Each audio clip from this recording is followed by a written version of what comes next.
काफी सारे जने बहुत सारी मात्रा में ऐसे होंगे कि जो भगवान का भजन भी मतलब मंदिर भी जाएंगे और तामसिक भोजन का भी आहार करते हैं बिल्कुल महाराज जी। नहीं, बिल्कुल इसे मतलब कुछ मंगलवार को हनुमान जी के जाएंगे, मतलब इसे हर कुछ नहीं होने वाला। सबसे पहली बात है हमारे आहार शुद्धि, मन शुद्धि।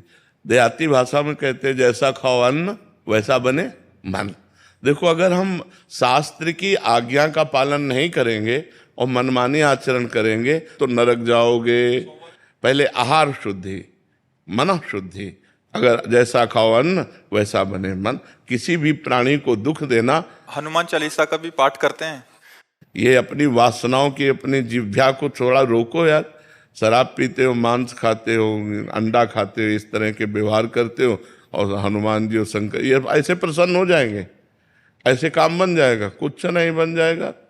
अवश्य में भोक्तव्यम कृतम कर्म शुभाशुभम। जो तुम कर्म करोगे तुम्हें भोगना पड़ेगा। चाहे मुर्गा हो चाहे बकरा हो, सब जीव अपने प्राण बचाना चाहते हैं। सब जीव, तुम उनको काट कर खाओगे वो भोगना पड़ेगा। राम जी के रूप में भगवान ने यदि बाली के चरण में बाण मारा तो भगवान श्री कृष्ण के चरण में व्याध के रूप में उसने बाण मारा। देखो ना, लीला देखो। भगवान ने अंतिम अपनी लीला जो श्री कृष्ण लीला है वो यहां संपन्न की कि भगवान के चरण में व्याध जो है बाण मार रहा है। अब आप विचार करो, जब वो सरकार समर्थ होते हुए भी अपने लीला का लीला दर्शन कराते हैं। श्रवण कुमार के वध का संयोग बन गया दशरथ जी के हाथ से, शब्द वेदी बाण मार दिया। तो देखो उनका जो कर्म था वो तड़प तड़प के अपने पुत्र भगवान राम के वियोग में प्राण त्यागना पड़ा कि नहीं पड़ा? भगवान उसको मिटा सकते थे लेकिन भगवान नहीं मिटाते। अवश्य में वो भोक्तव्यम गीता जी में कहा है। इसलिए हमारी प्रार्थना है कि तमोगुणी भोजन का त्याग करो, सात्विक भोजन और संयम से रहोगे तो तुम में जो बल आएगा वो एक महान पवित्र बल होगा।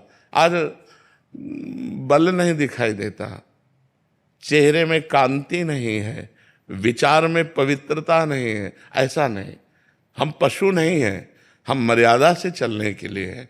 हमारी मर्यादा बनाई गई, शास्त्र मर्यादा हमारी कानून व्यवस्था है। यदि हम शास्त्र मर्यादा से चलेंगे, शास्त्र कानून से चलेंगे तो हमारा मनुष्य जीवन सार्थक हो जाएगा, नहीं तो निरर्थक हो जाएगा।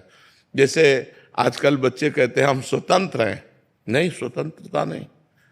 माता पिता की आज्ञा की परतंत्रता, शास्त्र की आज्ञा की परतंत्रता, गुरु की आज्ञा की परतंत्रता, कानून की